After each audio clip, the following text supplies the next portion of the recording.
एक बार फिर से स्वागत है एक नई वीडियो में। आज की कहानी है एक बेटा अपनी माँ को भूख प्यास से बेचैन रेलवे स्टेशन पर छोड़कर चला गया। फिर माँ बनी करोड़पति। बेटे की आंखें खुली रह गई और माँ ने कैसे दी बेटे को बुरे कर्मों की सजा। रोज की तरह एक सफाई कर्मचारी विनय रेलवे स्टेशन पर सफाई कर रहा था। तभी उसने देखा कि एक बूढ़ी औरत बहुत देर से रेलवे स्टेशन के पास काउंटर पर एक किसी का इंतजार कर रही है। शाम ज्यादा हो रही थी और ठंड भी बढ़ रही थी, तो उससे रहा नहीं गया और उसने बूढ़ी अम्मा से पूछा, अम्मा किसका इंतजार कर रही हो? फिर बूढ़ी अम्मा, जिनका नाम लाजवंती था, उसने कहा कि मेरा बेटा अंदर रेलवे स्टेशन से टिकट लेकर आएगा, तब हम दिल्ली जाएंगे। लेकिन बहुत देर हो गई है, अभी तक मेरा बेटा आया नहीं है। तभी विनय बोला, अम्मा जी, दिल्ली जाने वाली तो सभी गाड़ियां आज के दिन की जा चुकी हैं और रात में अब कोई गाड़ी नहीं जाती। विनय समझ चुका था कि इनका बेटा इन्हें रेलवे स्टेशन पर छोड़कर भाग गया है। उसे अम्मा की बहुत चिंता होने लगी। रात में अम्मा इतनी ठंड में कैसे रहेगी? उसने अम्मा से कहा, अगर आपको बुरा ना लगे आप मेरे घर चल सकती हैं। लेकिन अम्मा ने कहा, कहीं मेरा बेटा आता ही होगा और अगर मैं उसे यहाँ ना मिली तो वह परेशान हो जाएगा। ऐसा कहकर अम्मा रेलवे स्टेशन की तरफ देखने लगी। विनय कुछ नहीं कर सकता था क्योंकि अब उसकी ड्यूटी का टाइम भी खत्म हो रहा था। लेकिन उसने देखा कि अम्मा को ज्यादा ठंड लग रही है, तो उसने अम्मा को एक शाल दे दी और कहा, जब बेटा मिल जाए तो यह शाल टिकट काउंटर में मेरा एक दोस्त है, उसे दे देना। और ऐसा कहकर वह चला गया और अम्मा सारी रात बेटे का इंतजार करती रही, लेकिन वो नहीं आया।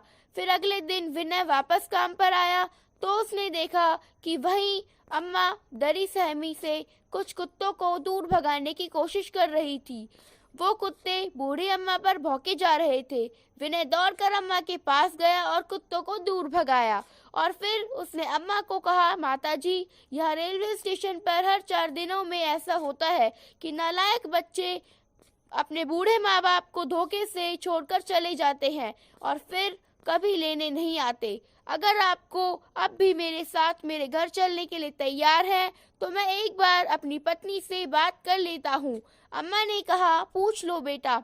विनय ने जब अपनी पत्नी मेघा को फोन किया और सारी बात बताई तो मेघा समझ गई। वह समझदार औरत थी, तो उसने कहा, कोई बात नहीं, आप माँ जी को ले आइए। वैसे भी हम 3 लोग रहते हैं, एक अम्मा जी आ जाएंगी तो मेरे बेटे को दादी का प्यार भी मिल जाएगा।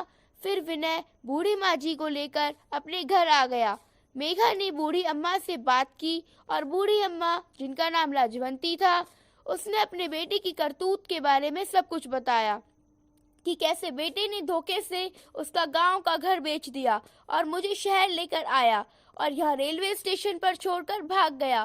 फिर बूढ़ी अम्मा रोने लगी। मेघा ने अम्मा को चुप करवाया और अच्छे कपड़े, खाना पीना खिलाया। अब सुबह विनय ड्यूटी जाने लगा और मेघा का लड़का भी स्कूल चला जाता था। घर पर दोनों औरतें रहती थी। बस ऐसे ही दिन गुजरने लगे और सभी खुशी से रहने लगे। एक दिन मेघा ने अम्मा से कहा, माँ जी, आप मार्केट से सब्जी ले आना और 10 रुपए अपने खर्च के लिए रख लेना। मार्केट गई और सब्जी खरीदने लगी। तभी वहाँ एक लॉटरी वाला था जो लॉटरी बेचा करता था। अम्मा जी ने सोचा, मेघा बिटिया ने जो 10 रुपए दिए हैं उनसे मैं लॉटरी का टिकट ले लेती हूँ, क्या पता लॉटरी लग जाए। अब अम्मा जी जब भी मार्केट आते एक लॉटरी का टिकट ले ही लेती। ऐसा करते हुए महीने में 4 टिकट उन्होंने खरीद ली। फिर एक दिन जब लॉटरी का रिजल्ट आना था तो अम्मा जी ने मेघा को बताया कि मैंने कुछ लॉटरी के टिकट खरीदे थे, मार्केट में आज उनका रिजल्ट आएगा। पहले तो मेघा नाराज हुई। माँ जी, आप भी ऐसा गलत काम क्यों करती हो? मैंने आपको पैसे खर्च के लिए दिए थे। लॉटरी वैसे भी हम गरीबों की नहीं लगती है। हाँ मेघा बेटा, तभी तो मैंने तुम्हें बताया नहीं था।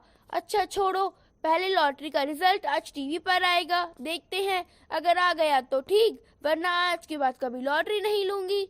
फिर दोनों टीवी पर लॉटरी का रिजल्ट आने का इंतजार करने लगे। पहला इनाम 10 करोड़ का था, दूसरा 5 करोड़ का और तीसरा 1 करोड़ का था। फिर टीवी पर दिखाया गया लॉटरी का थर्ड विनर। इसमें अम्मा के टिकट का नंबर नहीं मिला। फिर दिखाया गया दूसरा विनर और उसमें भी अम्मा जी के टिकट का नंबर नहीं लगा।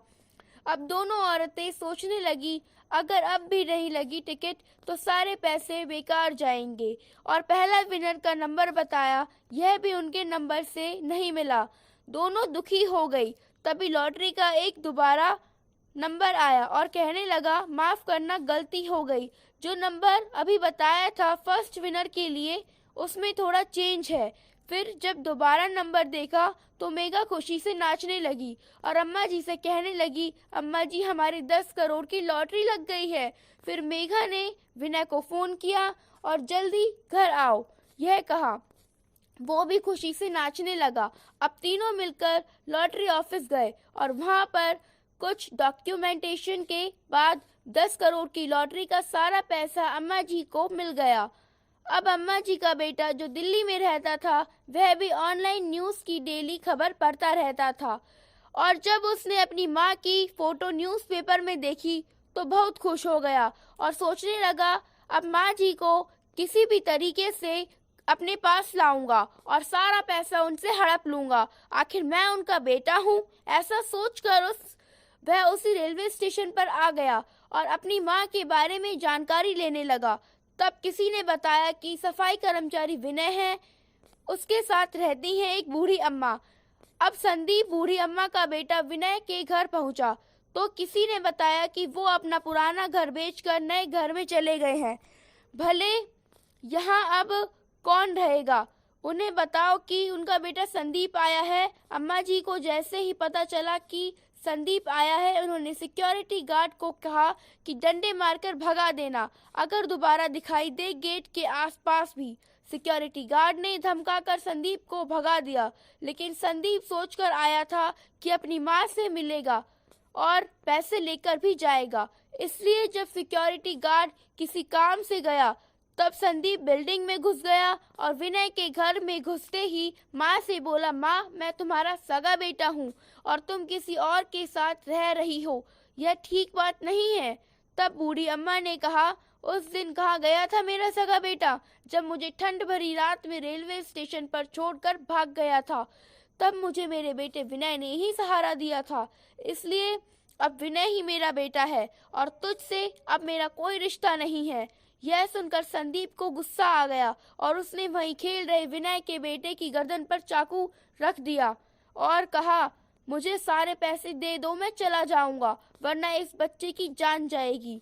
तभी मेघा दूसरे कमरे से सब देख रही थी। उसने पुलिस को चुपके से फोन कर दिया और माँ जी के पास आई और संदीप से कहने लगी, हमने आपका क्या बिगाड़ा है, मेरे बच्चे को छोड़ दो। तभी थोड़ी देर में पुलिस आ गई और पुलिस ने संदीप को गिरफ्तार कर लिया और सभी सबूत भी विनय के खिलाफ थे, तो उसे 3 साल की सजा हुई और अम्मा अब अपने नए परिवार के साथ खुशी से रहने लगी थी। कहते हैं ना, खून के रिश्ते से ज्यादा बड़ा रिश्ता इंसानियत का होता है। विनय और मेघा ने पराये होकर भी बूढ़ी अम्मा का ध्यान रखा, एक सगे बेटे से भी ज्यादा।